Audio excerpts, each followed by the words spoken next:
Hello दोस्तों, V and B technical education में आपका स्वागत है। 1000 क्वेश्चन की सीरीज से कल अपने 120 क्वेश्चन सोल्यूशन कर लिए थे। आज 21 से लेकर 140 तक करने की कोशिश करेंगे। देखते हैं, न्यूमेरिकल नहीं है तो अपनी करते हैं 140 तक। और तो वीडियोस को लाइक कीजिए, शेयर कीजिए, सब्सक्राइब भी कीजिए।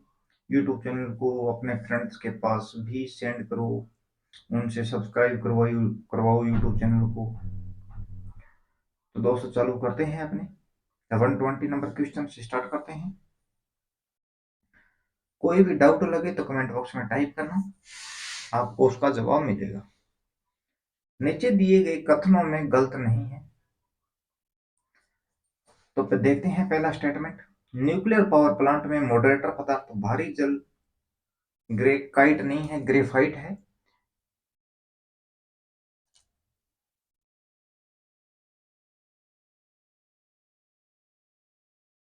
ग्रेफाइट बेरिलियम छड़ें और हाफनियम न्यूट्रॉनों की गति को नियंत्रण करती है। ये बिल्कुल बात सही है। न्यूट्रॉनों की गति को नियंत्रण करने का काम मॉडरेटर का रहता है। ओके, लेकिन इसमें भारी जल रहता है, ग्रेफाइट रहता है, बेरिलियम छड़ रहती है, लेकिन हाफनियम जो छड़ होती है, ये छड़ होती है controlling road. Control controlling road के अंदर इसका काम रहता है हाफनियम छड़ का। तो पहला स्टेटमेंट जो है अपने पास ये गलत है। न्यूक्लियर पावर प्लांट में कंट्रोलिंग रोड बोरोन कैडमियम छड़ें न्यूट्रॉनों को अवशोषण करती है। बिल्कुल सही बात। जो मॉडरेटर रहता है ये न्यूट्रॉनों की गति को स्लो डाउन करना, उसको नियंत्रण करता है। जबकि कंट्रोलिंग जो रहती है ये न्यूट्रॉनों को ऑब्जर्व करती है, अवशोषण करती है न्यूट्रॉनों का। तो स्टेटमेंट अपने पास सेकंड सही है। ये कहता है नीचे दिए गए कथनों में गलत नहीं है। गलत नहीं का मतलब भी सही है अपने पास। सही स्टेटमेंट सेकंड है, तो ऑप्शन नंबर हो जाएगा अपने पास B. Okay, nuclear power plant की एफिशिएंसी रहती है 42% से लेकर 48% तक। न्यूक्लियर पावर प्लांट की एफिशिएंसी रहती है। इसके अंदर जो फ्यूल मटेरियल्स यूज लिया जाता है, फ्यूल के अंदर रहता है 91 thorium 233, 92 uranium 235, 94 plutonium 239। Okay, question number देखते हैं 122।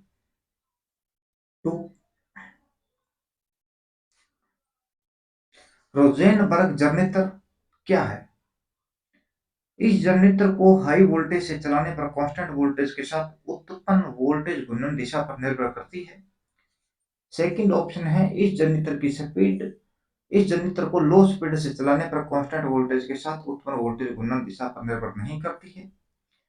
क्या इस जनरेटर में हाई स्पीड से चलाने पर सामान्य से ज्यादा वोल्टेज के साथ साथ घूर्णन दिशा पर निर्भर नहीं करती। इस जनरेटर को हाई स्पीड पर चलाने से कांस्टेंट वोल्टेज के साथ उत्पन्न या घूर्णन दिशा पर निर्भर नहीं करता। तो ऑप्शन नंबर आपको बताऊंगा इसके अंदर। हाई स्पीड पर जब अपने रोजेनबर्ग जनरेटर को चलाते हैं हाई स्पीड पर, तो ये अपने को कांस्टेंट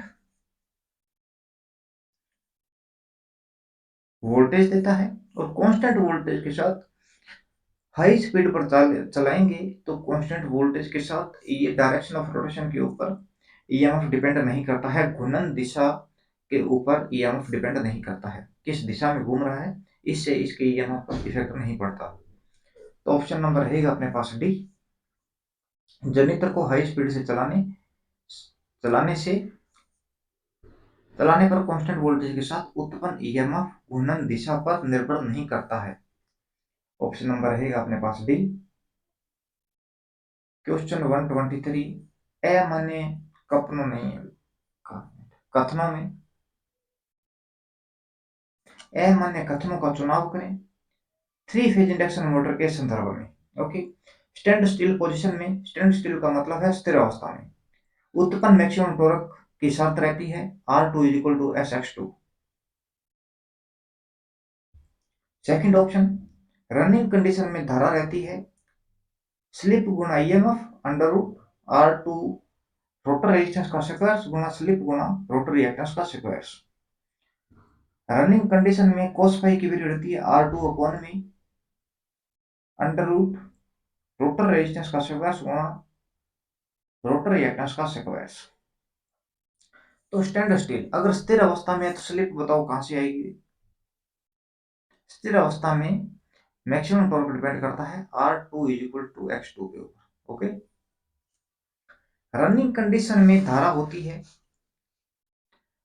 स्लिप गुणा ईएमएफ अपॉन में अंडर रूट रोटर रेजिस्टेंस का स्क्वायर प्लस स्लिप गुणा रोटर रिएक्टेंस का स्क्वायर। तो ऑप्शन नंबर बी अपने पास करेक्ट है। थर्ड स्टेटमेंट है रनिंग कंडीशन में cos फाई की वैल्यू रहती है रोटर रेजिस्टेंस अपॉन में रोटर अंडर रूट के अंदर रोटर रेजिस्टेंस का स्क्वायर प्लस रोटर रिएक्टेंस का स्क्वायर। तो रनिंग कंडीशन के अंदर cos फाई की वैल्यू ज्ञात करना चाह रहे हैं तो रोटर रेजिस्टेंस अपॉन में रोटर रेजिस्टेंस का स्क्वायर प्लस स्लिप गुणा रोटर रिएक्टेंस का स्क्वायर, ये फॉर्मूला रहेगा। तो स्टेप नंबर 3 भी अपने पास गलत है। स्टैंड स्टिल में पोजीशन में ज्ञात करेंगे तो स्लिप की वैल्यू को ऐड नहीं करेंगे, स्लिप नहीं होती। ओके, स्लिप का मान इकाई रहता है और इकाई को किसी संख्या से गुणा करने पर इकाई ही मिलेगा। इसीलिए अपने स्टेटमेंट ए मान्य कथन कौन से हैं? ए मान्य पहला और तीसरा कथन है ऑप्शन नंबर सी।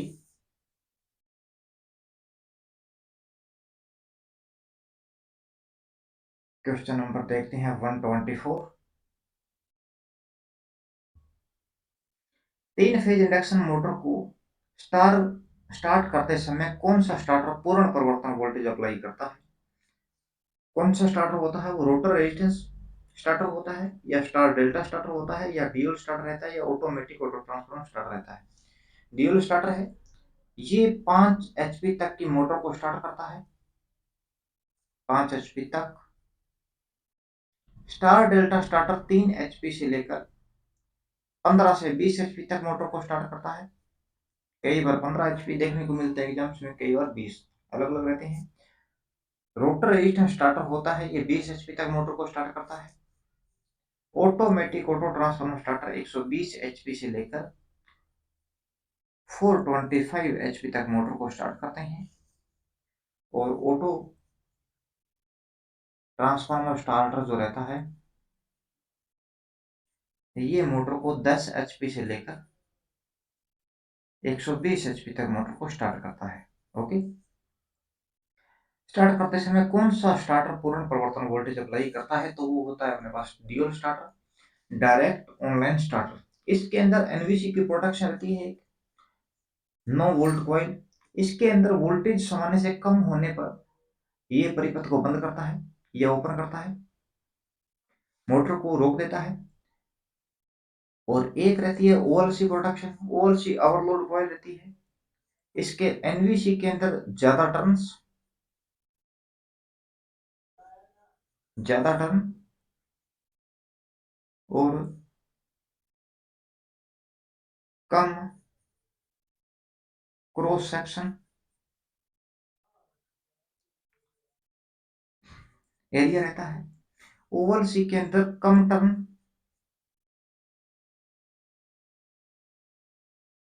ज्यादा क्रॉस सेक्शन एरियाज रहता है। ओवल सी के अंदर लोड सामान्य से ज्यादा होने पर यह सर्किट को ट्रिप करती है। और बैकअप फ्यूज रहता है, बैकअप फ्यूज जो होता है ये शॉर्ट सर्किट के लिए होता है। ओके, ड्यूल स्टार्टर जो रहता है ये मोटर के ऊपर पूर्ण परिवर्तन वोल्टेज अप्लाई करता है। लोड करंट भी मैक्सिमम होता है जितना होता है मोटर का। तो इसीलिए डायरेक्ट ऑनलाइन स्टार्टर जो होता है ये करंट के मान को कम या ज्यादा नहीं करता। इसके अंदर रेजिस्टेंस के कारण वोल्टेज स्लो डाउन या कोई ट्रांसफार्मर ऐसी कोई अरेंजमेंट नहीं होता। एनवीसी रहती है, 9 वोल्ट प्रोडक्शन, 9 वोल्ट कॉइल रहती है। वोल्टेज सामान्य से कम होने पर इसका करंट कम होगा जिसके कारण ये अंदर प्लंजर को रहती है उसको छोड़ेगी और सर्किट ट्रिप हो जाता है। ओवलसी रहती है, कम टर्न्स रहते हैं, ज्यादा क्रॉस सेक्शन एरिया रहता है, लोड करंट फ्लो करता है। लोड करंट फ्लो करने के साथ सामान्य से ज्यादा फ्लो करेगा, तो ये लाइन को ट्रिप करता है। और बैकअप फ्यूज रहता है, ये शॉर्ट सर्किट से प्रोटेक्शन करवाता है। अभी अपने पास आंसर रहेगा सी।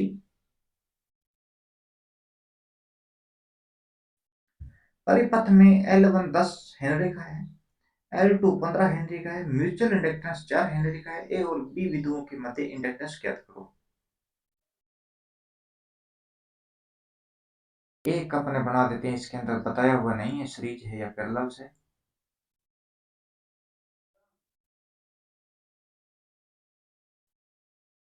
म्यूचुअल इंडक्टेंस 4 हेनरी का है।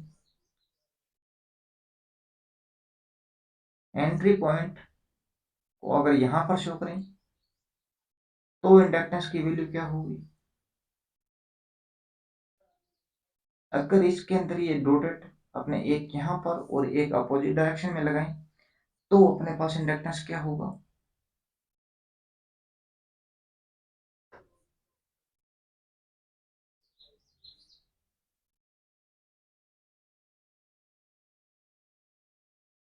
एंट्री पॉइंट को यहां पर शो करें तो अपने पास इंडक्टेंस क्या होगा?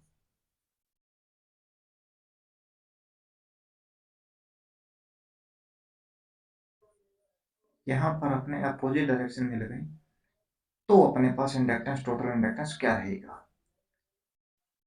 तो सीरीज के अंदर आपको फॉर्मूला बताया L1 plus L2 plus minus 2M। Series के लिए रहेगा L1 plus L2 plus minus 2M। Series के अंदर सहयोगी एडिटिव पोलरिटी का इंडक्टेंस रहेगा तो अपने प्लस करेंगे। सब्सट्रैक्टिव पोलरिटी या विपरीत पोलरिटी का रहेगा तो अपने माइनस लेंगे। ओके, तो यहाँ पर L1 10 हेनरी का है, L2 15 हेनरी का है। म्यूचुअल जो इंडक्टेंस है वो है अपने पास 4 हेनरीज का, तो अपने पास टोटल इंडक्टेंस क्या रहेगा? 10 प्लस 15 प्लस 4 2, 4 गुना 2, तो ये हो जाएगा 4 गुना 8, 10 10 15 25 और 8 33 हेनरी का टोटल इंडक्टेंस रहेगा। यहां पर बात करें तो 10 प्लस 15 प्लस सब विपरीत नेचर का है तो अपने यहाँ पर लगाएंगे माइनस, और 4 गुना 2 उन्हें 8 और 10 और 15 रहेगा 25। 25 के अंदर 8 माइनस करेंगे तो अपने को मिलेगा टोटल 25, तो ये हो जाएगा 17 हेनरीज का, 17 हेनरीज। अगर पैरेलल्स में देखें तो पैरेलल्स में टोटल इंडक्टेंस ज्ञात करने का फॉर्मूला रहता है L1 गुणा L2 minus M square. Okay, upon में L1 plus L2 plus minus 2M। Parallels के अंदर अगर अपन बात करें तो ये नीचे प्लस माइनस का सिंबल लगाया है, इसके अंदर सहयोगी स्वभाव एडिटिव पोलरिटी का रहेगा तो माइनस लगाएंगे, विपरीत नेचर का रहेगा तो अपने प्लस लगाएंगे। करते हैं सॉल्यूशन L1 गुना L2, तो ये हो जाएगा 15 गुना 100 150 150 माइनस M स्क्वायर, 4 का स्क्वायर करेंगे तो ये हो जाएगा 16 अपॉन में 25, 10 और 15 25, और सहयोगी नेचर का है तो माइनस लगाएंगे और ये हो जाएगा 2M। 2M का मान रहेगा 8, तो यहाँ पर बचेगा 134। 150 से 16 माइनस किए तो, और यहाँ पर बचेगा 17। चलो करते हैं सोल्यूशन इसका। इसको सोल्यूशन करके देखना जो आएगा। पैरेलल्स के अंदर एक इंडक्टेंस 15 हेनरी का, दूसरा 10 का है, म्यूचुअल इंडक्टेंस 4 हेनरी का और सहयोगी नेचर का है तो अपने पास इंडक्टेंस मिल जाएगा। पैरेलल्स के अंदर देखते हैं विपरीत नेचर के हों तब, तो ये 10 और 15 हो जाएगा 150, मल्टीप्लाई में है यहाँ पर गुणा है, माइनस M स्क्वायर तो अपने को मिलेगा 16, अपॉन में 10 और 15 25, 25। विपरीत नेचर का है तो प्लस लगाएंगे आप, गुणा 8 प्लस 8, तो ये हो गया 33। 134 अपॉन में 33 को डिवाइड करना, जब एक इंडक्टेंस 10 का, दूसरा 15 हेनरी का और म्यूचुअल इंडक्टेंस 4 हेनरी का, तो अपने को टोटल इंडक्टेंस देखने को मिल जाएगा, अगर विपरीत नेचर के होंगे तो। ओके, गुणा भाग करना, आपको मिल जाएगा आंसर। अभी अपने पास ये पूछ रहा है सीरीज का, तो सीरीज के अंदर सहयोगी स्वभाव का मान तो 33 हो जाएगा, एडिटिव नेचर का मान है तो, नेगेटिव नेचर का मान है तो अपने पास 17 हो जाएगा। ओके, आप सीरीज, सहयोगी स्वभाव, सीरीज विपरीत स्वभाव, पैरेलल सहयोगी स्वभाव, पैरेलल असहयोगी स्वभाव, चारों कैलकुलेट करके देखना। ओके, क्वेश्चन नंबर देखते हैं 126। एक कैपेसिटर पर अंकित मान 102 है तो इसका कैपेसिटेंस क्या होगा। इसका 102 है तो इसके अंदर ऐसा है, कोड के अंदर स्टार्टिंग में अपने 10 लगाएंगे, गुणा 2 का मतलब होता है भी अपने 10 के बाद में कितनी जीरो और लगानी है, तो 2 है तो 2 जीरो और लगाएंगे, ये हो जाएगा अपने पास 1000। और वैल्यू जो रहेगी वो रहती है पिको फेरेड के अंदर। Okay, option number B right.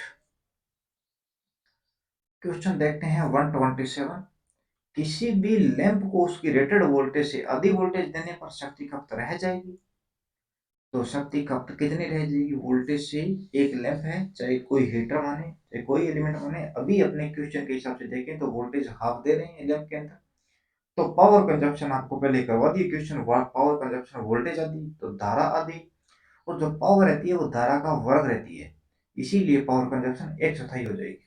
करते हैं इसको कंप्लीटली सॉल्यूशन।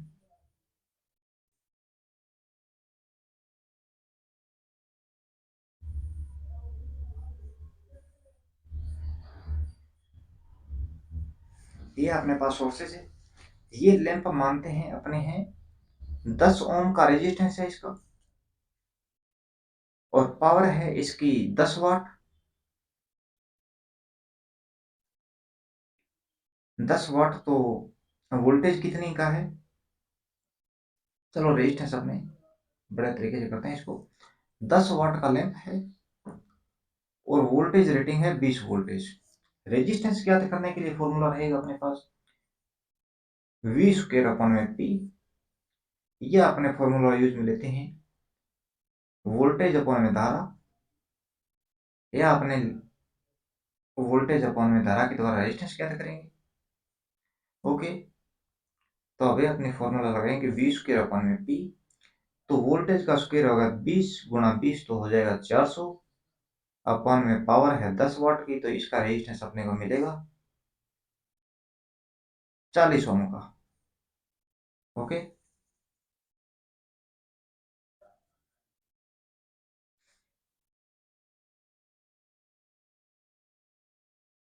वोल्टेज है अपने पास परिपथ के अंदर, अभी 20 वोल्ट लगाएंगे तो ये 10 वाट की पावर कंजप्शन करेगा, इसमें कोई प्रॉब्लम वाली बात नहीं है, बिल्कुल सही है भी। इसमें जो मैन्युफैक्चरिंग है, जो मैन्युफैक्चर करता है वो कह रहा है कि 20 वोल्टेज से अप्लाई करेंगे तो ये 10 वाट की पावर कंजप्शन करेगा, अपने इसका रेजिस्टेंस याद कर लिया 40 ओम का। ओके, अभी अपने वोल्टेज करते हैं, अप्लाइड की हुई वोल्टेज की वैल्यू है 10 वोल्ट, तो अपने को क्या मिलेगा, 10 वोल्टेज है तो अपने रेजिस्टेंस याद करें, रेजिस्टेंस अपने को दिया हुआ है,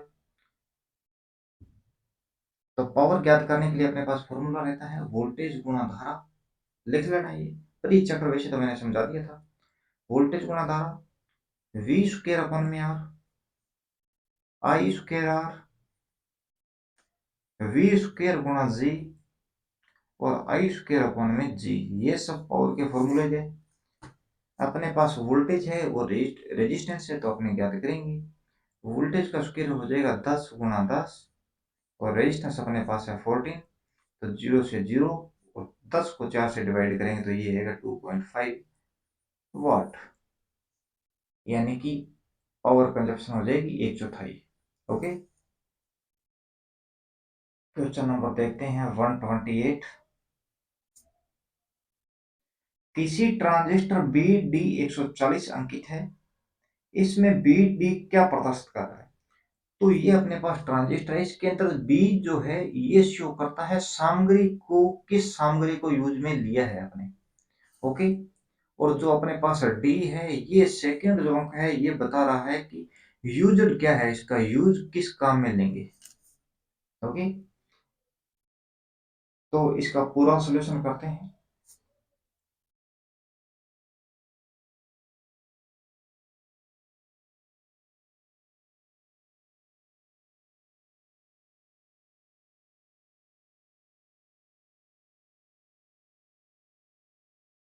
अपने पास पहला जो अंक है,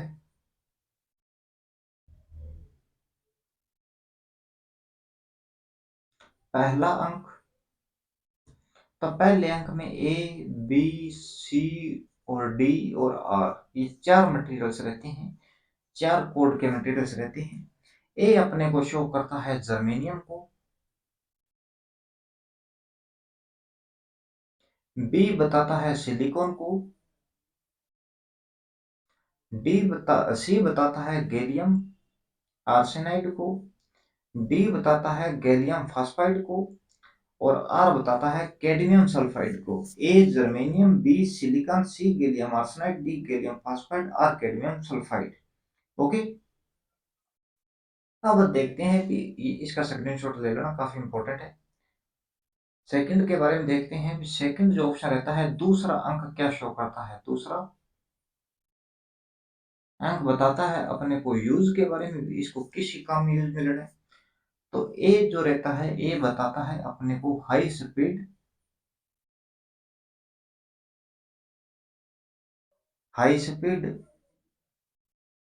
डायोड रहता है।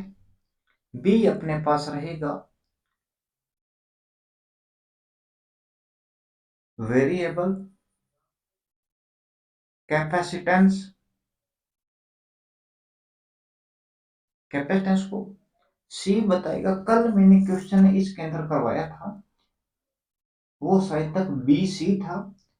ए अपने पास रहता है हाई स्पीड डायोड, बी रहता है वेरिएबल कैपेसिटेंस, और सी कल मैंने बता दिया था शायद तक ऑडियो फ्रिक्वेंसी पावर ट्रांजिस्टर। जबकि अपने पास सी रहता है, वो होता है intermediate frequency, intermediate frequency with not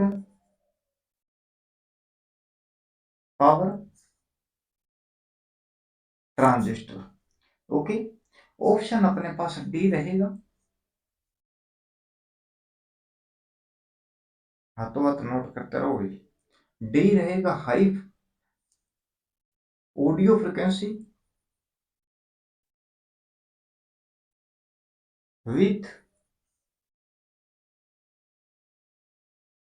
power transistor. C रहेगा, सी हो गया, डी हो गया। अब रखेंगे ई। ई रहता है अपने पास टनल डायोड।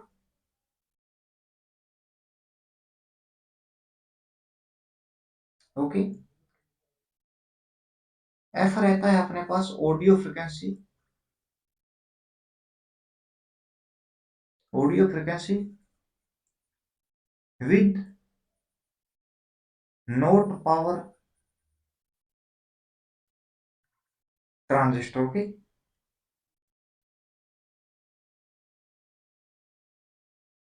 जी जो अपने कोड यूज करते हैं वो मल्टीपल वर्क्स को शो करता है, मल्टीपल वर्क्स को शो करेगा। एन जो रहेगा फोटो कपलर रहेगा। एन पी जो अपने को शो करेगा, पी मटेरियल अपने को बताता है radiation sensitive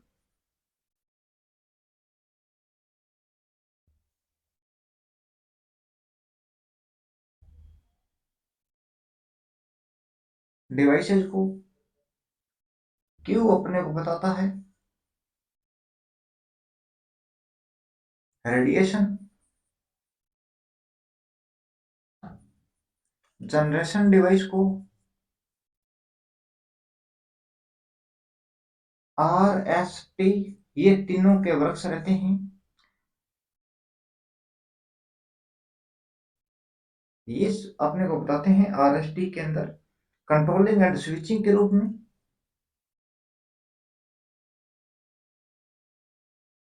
controlling and switching devices के रूप में।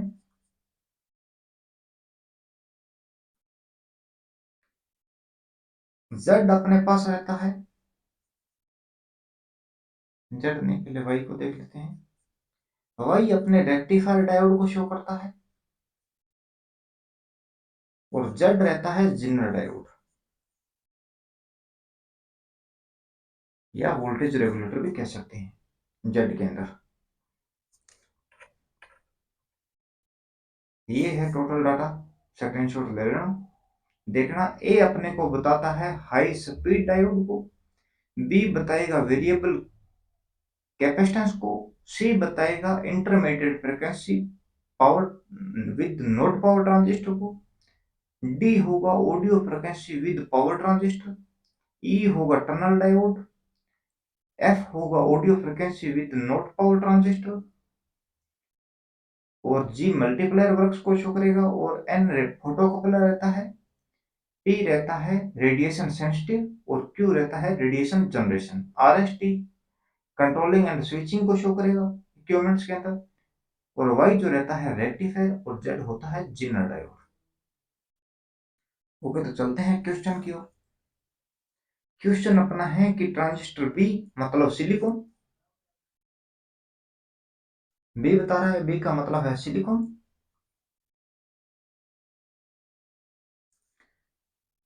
डी मतलब audio frequency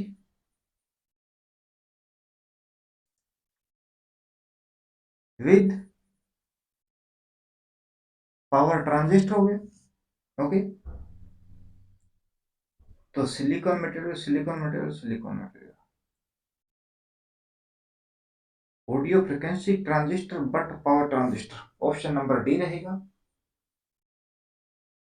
okay,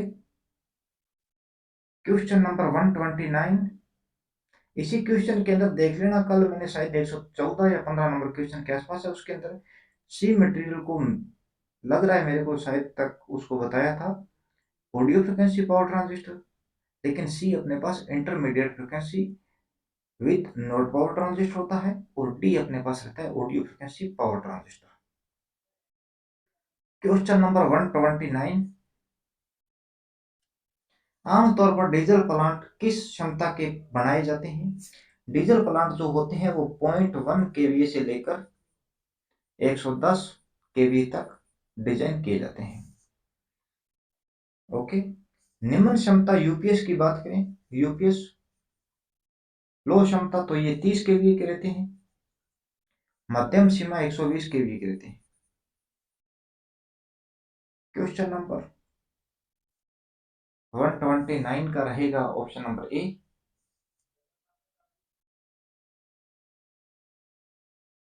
question number 130। Single phase centre tap and bridge rectifier में फॉर्म फैक्टर क्रमशः होगा।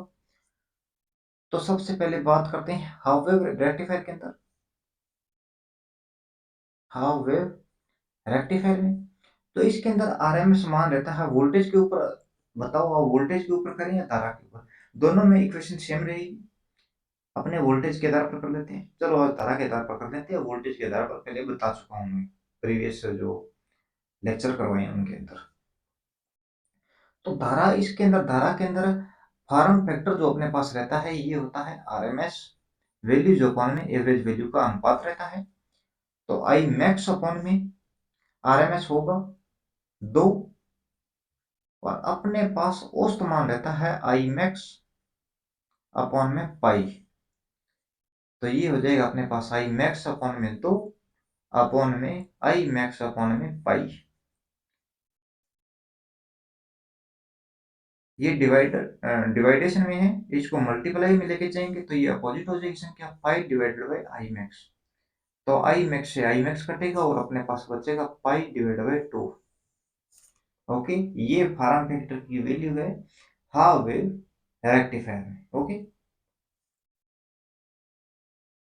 सेंटर टेप के अंदर देखते हैं, सेंटर टेप रेक्टिफायर में, तो इसके अंदर धारा का मैक्सिमम वैल्यू रहती है आई मैक्स अपॉन में अंडर रूट तो आर एम एस वैल्यू, और एवरेज वैल्यू रहती है 2 आई मैक्स अपॉन में पाई।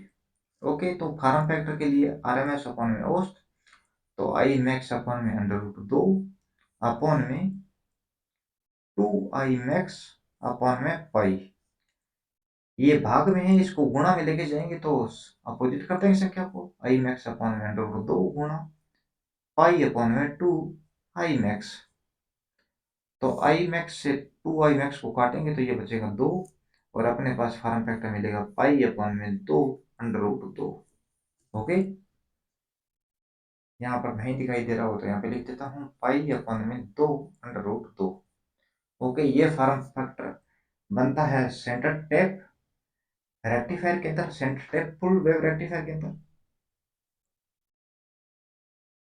अब देखते हैं ब्रिज रेक्टिफायर में, bridge full wave rectifier. Okay, इसके अंदर आरएमएस मान रहता है आई मैक्स अपॉन में अंडर रूट 2, और फार्म फैक्टर होता है अपने पास आरएमएस अपॉन में औसत मान। ये मैक्सिमम आरएमएस वैल्यू लिखती, और 2 आई मैक्स अपॉन में पाई दे रहता है, औसत मान रहता है, तो इसको मल्टीप्लाई में लेके जाएंगे तो आई मैक्स अपॉन में अंडर रूट 2 गुणा पाई अपॉन में 2 आई मैक्स। तो 2 आई मैक्स को आई मैक्स से काटेंगे तो ये बचेगा 2 अपने पास, और अपने पास आउटपुट में मिलेगा पाई अपॉन में 2 under root 2। Okay, half wave centre tap, half wave के अंदर सेंटर टेप में और ब्रिज रेक्टिफायर में सब में फार्म फैक्टर की वैल्यू को देख लिया, आरएमएस देख ली, एवरेज देख ली, और फार्म फैक्टर भी।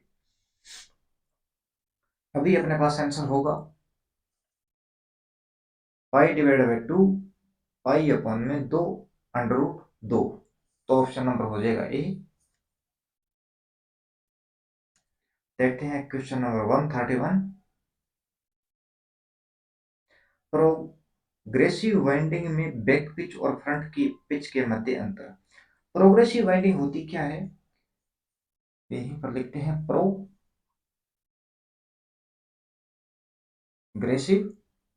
वाइंडिंग। इसके अंदर ये घड़ी के समान, क्लॉकवाइज घड़ी के समान घूमती हुई दिखाई पड़ती है, घूमती है, और एक दूसरी कॉइल को नहीं काटते। ओके, रिट्रोग्रेसिव की बात करें तो इसके अंदर एंटी क्लॉकवाइज डायरेक्शन रहती है। ओके, और एक दूसरी कॉइल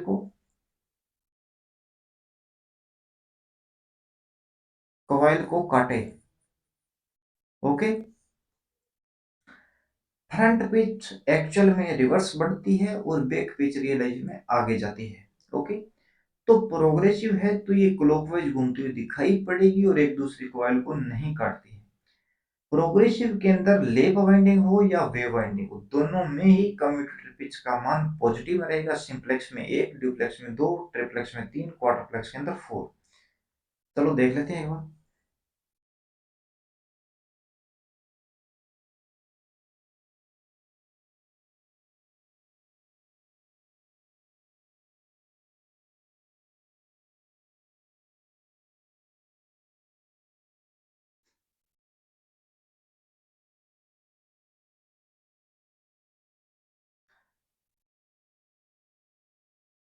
प्रोग्रेसिव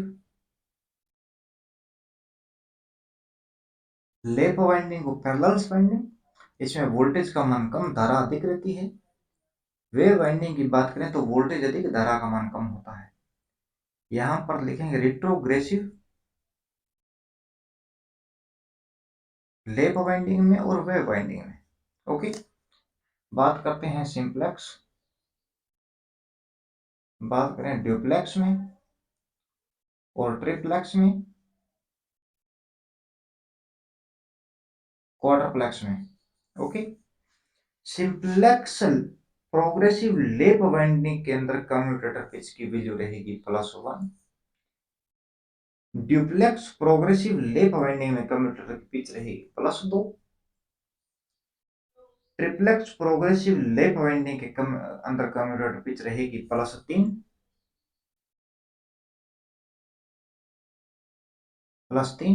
और क्वार्टरप्लेक्स प्रोग्रेसिव लैप वाइंडिंग के अंदर कम्यूटेटर पिच रहेगी +4। सिंप्लेक्स प्रोग्रेसिव वेव वाइंडिंग के अंदर कम्यूटेटर पिच का मान +1। ड्यूप्लेक्स प्रोग्रेसिव वेव वाइंडिंग में कम्यूटेटर पिच का मान +2। ट्रिप्लेक्स प्रोग्रेसिव वेव वाइंडिंग में कम्यूटेटर पिच का मान 3। क्वार्टरप्लेक्स प्रोग्रेसिव वेव वाइंडिंग के अंदर कम्यूटेटर पिच का मान +4। सिंप्लेक्स रिट्रोग्रेसिव लैप वाइंडिंग में कम्यूटेटर पिच का मान -1। ड्यूप्लेक्स रिट्रोग्रेसिव लैप वाइंडिंग में कम्यूटेटर पिच का मान -2। ट्रिप्लेक्स रिट्रोग्रेसिव लैप वाइंडिंग के अंदर कम्यूटेटर पिच का मान 3। क्वार्टरप्लेक्स रिट्रोग्रेसिव लैप वाइंडिंग के अंदर कम्यूटेटर पिच का मान -4। अभी अपने देखते हैं सिंप्लेक्स रिट्रोग्रेसिव वेव वाइंडिंग के अंदर कम्यूटेटर पिच का मान -1। ड्यूप्लेक्स रिट्रोग्रेसिव वेव वाइंडिंग के अंदर कम्यूटेटर पिच का मान -2। ट्रिप्लेक्स रिट्रोग्रेसिव वेव वाइंडिंग के अंदर कम्यूटेटर पिच का मान +3। क्वार्टरप्लेक्स रिट्रोग्रेसिव वेव वाइंडिंग के अंदर कम्यूटेटर पिच का मान -4।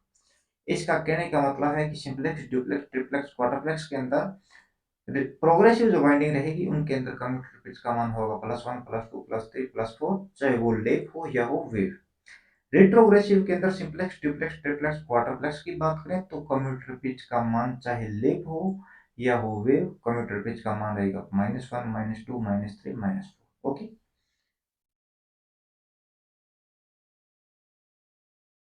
देखते हैं क्वेश्चन को। प्रोग्रेसिव लेव वाइंडिंग में बैक पिच व फ्रंट पिच के मध्य संबंध, तो प्रोग्रेसिव के अंदर प्रोग्रेसिव जो वाइंडिंग रहती है अपने पास, एक मिनट इसको थोड़ा हटा देते हैं।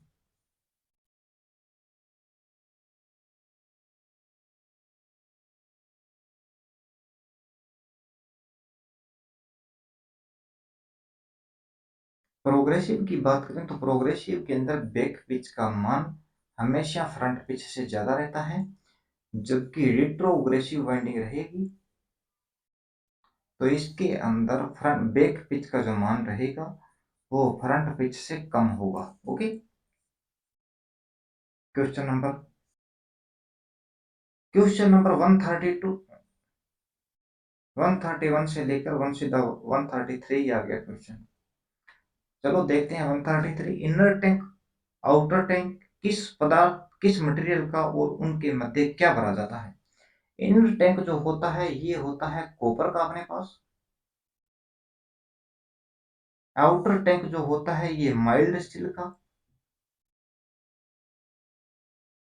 और इन दोनों के मध्य भरा जाता है ग्लास गुड।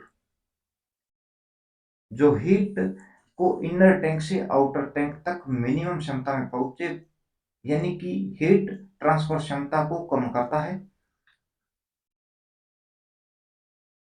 हीट डिसिपेशन को रोकेगा।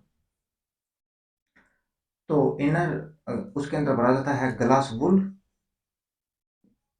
ओके, तो कॉपर, माइल्ड स्टील, ग्लास वुल, ऑप्शन नंबर हो जाएगा सी। कई बार कोरोजन से बचाव के लिए इनके अंदर भरा, इसके अंदर कॉपर के ऊपर लेप किया जाता है टीन का। टीन के लेप के द्वारा कोरोजन से बचाया जाता है कॉपर को।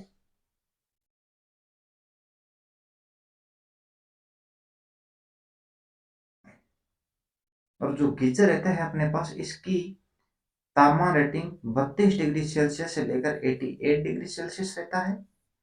और जो अंदर हीटर की इसकी रॉड होती है, उस की जो आउटर लेयर रहती है, जिसे आपने देखा होगा स्टील की पाइप से रहती है, उस पाइप के अंदर हीटर का एलिमेंट होता है और हीटर के एलिमेंट और बाहर की जो स्टील ट्यूब रहती है, जिसके कारण विद्युत झटके से बचने के लिए बीच में भरा जाता है मैग्नीज MgOH2, मैग्नीज हाइड्रोक्साइड।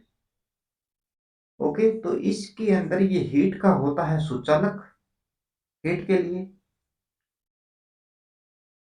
सुचालक, और इलेक्ट्रिसिटी के लिए रहता है कुचालक। मैग्नीज डाइऑक्साइड MgOH2,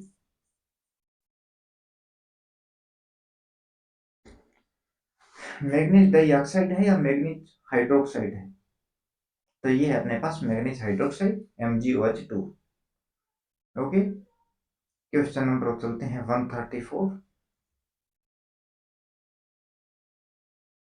ये 133 डबल आ गया, मतलब 132 का कंपनसेशन है। जर्मेनियम सिलिकॉन गैलियम आर्सेनाइड में होल या इलेक्ट्रॉन में सबसे ज्यादा मोबिलिटी गतिशीलता किसकी होती है? अभी इसी 1000 क्वेश्चन की सीरीज में पिछले लेक्चर में शायद तक मैंने करवाया है, तो इसके अंदर सीधा डायरेक्ट देखते हैं। जर्मेनियम की मोबिलिटी होती है, जर्मेनियम के अंदर इलेक्ट्रॉन, और बात करते हैं होल, इलेक्ट्रॉन की रहती है 3800, होल की रहती है 1800, और दोनों की मोबिलिटी को अपने शो करते हैं सेमी स्क्वायर अपॉन में वोल्ट सेकंड के द्वारा। बात करते हैं सिलिकॉन, तो सिलिकॉन के लिए इलेक्ट्रॉन और होल मोबिलिटी की बात करें तो ये रहती है, इलेक्ट्रॉन रहती है 1300, होल रहती है 500, सेमी स्क्वायर अपॉन में वोल्ट सेकंड रहेगा। और गैलियम आर्सेनाइड की बात करें तो इसके अंदर इलेक्ट्रॉन और होल की बात करें तो इलेक्ट्रॉन मोबिलिटी होती है 5500, होल रहती है 1400, सेमी स्क्वायर अपॉन में volt second. Okay,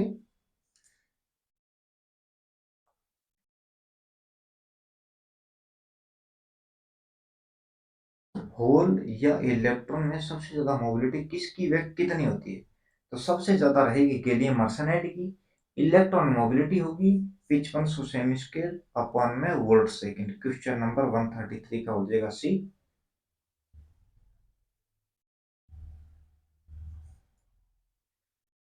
striping earthing of copper strip का न्यूनतम संभवतः आकार होता है, कितना होता है?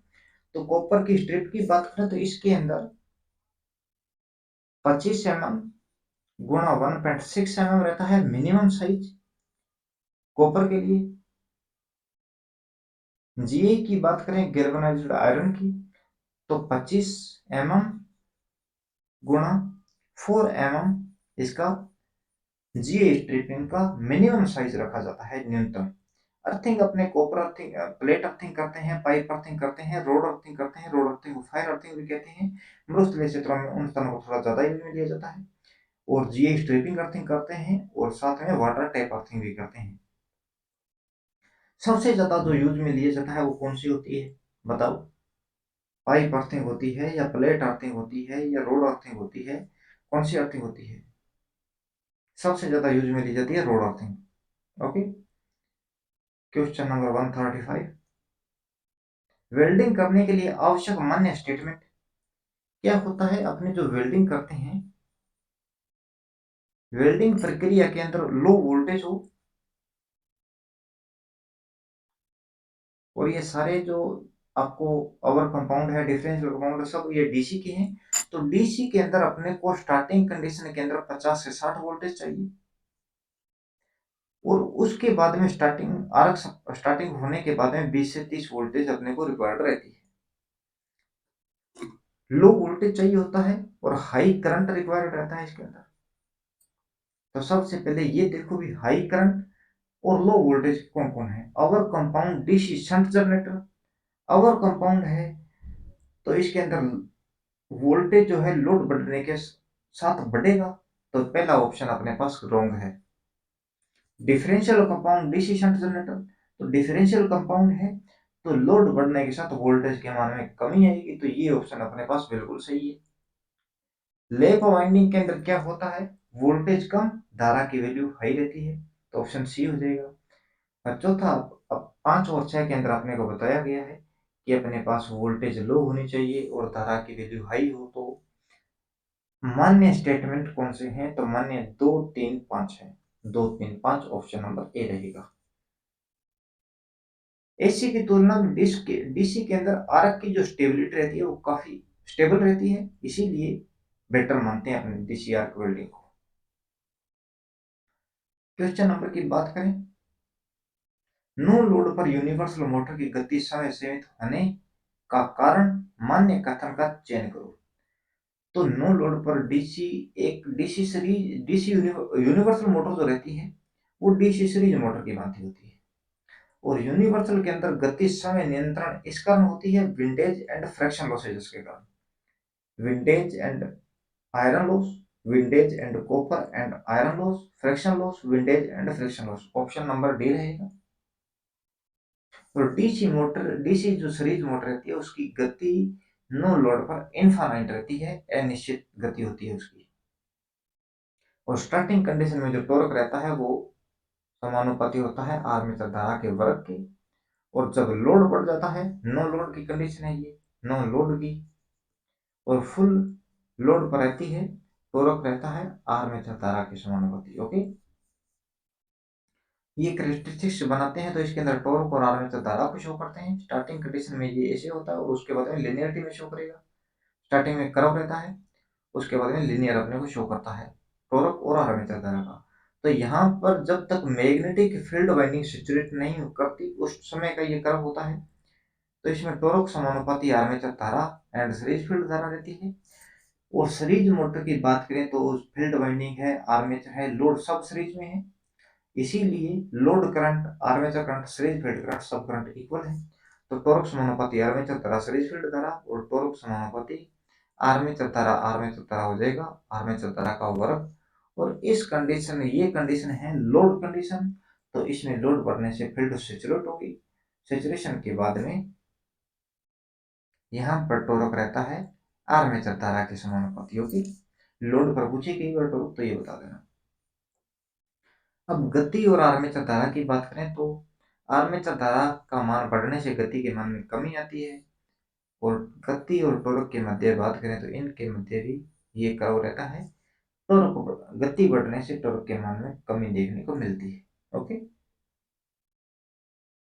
क्वेश्चन नंबर 137,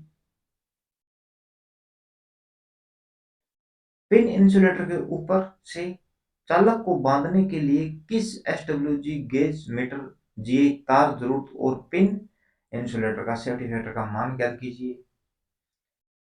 तो पिन जो इंसुलेटर होता है उसके ऊपर खांचा सा बना रहता है जिसके अंदर से कंडक्टर अपने लेके जाते हैं।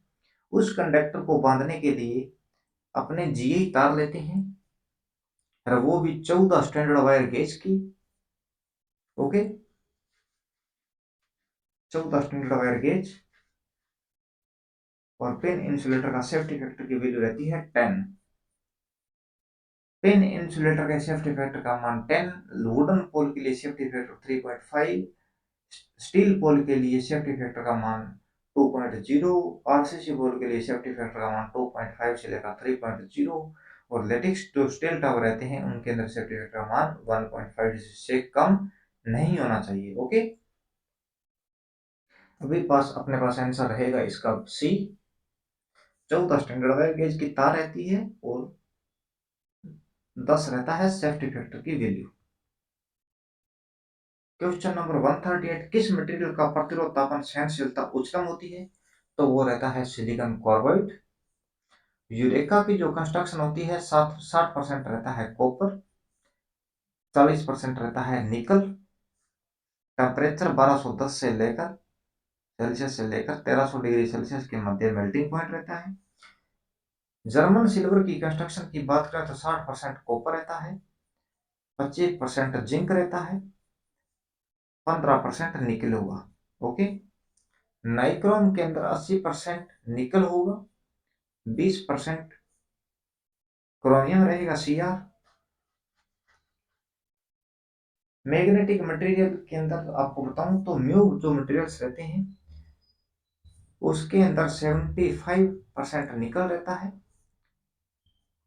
19% एफ लोहा रहेगा, 19%, 4% कॉपर 19.5% रहता है, 4% कॉपर होगा और 1.5% कोबाल्ट होगा।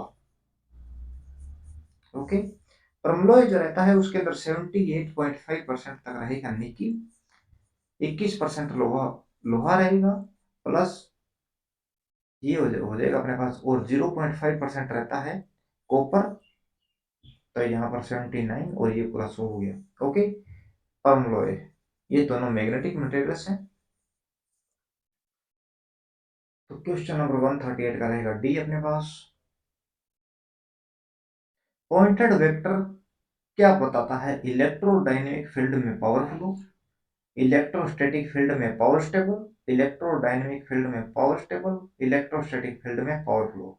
तो अपने पास जो पॉइंटेड वेक्टर होता है ये इलेक्ट्रोस्टैटिक फील्ड में पावर फ्लो को शो करता है वाट पर मीटर स्क्वायर में। Okay, 140 number question, gun metal का संगठन है। तो अपने पास जो ब्रास रहता है,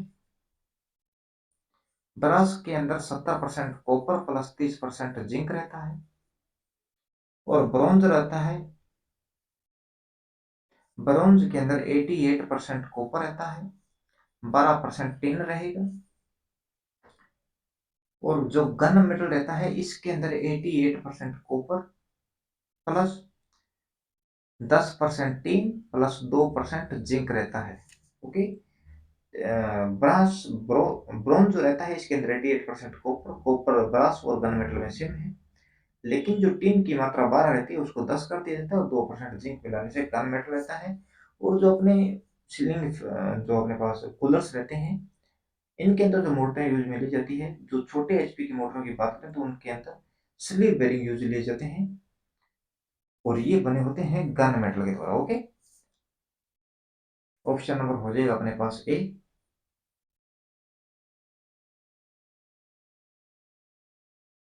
आज के दिन में 20 क्वेश्चन दोस्तों अपने सॉल्यूशन कर लिए हैं, लेकिन आप थोड़ा याद रखना वो 114 नंबर था या 115 नंबर, उसके अंदर वो क्वेश्चन को थोड़ा देख लेना।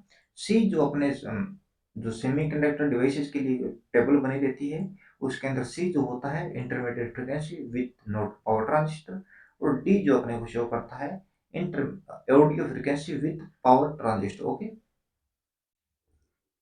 तो आज के दिन में 20 क्वेश्चन सॉल्यूशन कर लिए। कोई क्वेश्चन में डाउट लगे कमेंट बॉक्स में टाइप करना, आपको सॉल्यूशन मिलेगा। सभी प्रतियोगी परीक्षाओं के लिए इम्पोर्टेंट है। ओके दोस्तों, टेक केयर। साथ में वीडियो को यार लाइक करना, शेयर करना और अपने फ्रेंड्स के पास भी शेयर करना, उनसे सब्सक्राइब करवाना। ओके, टेक केयर भाई।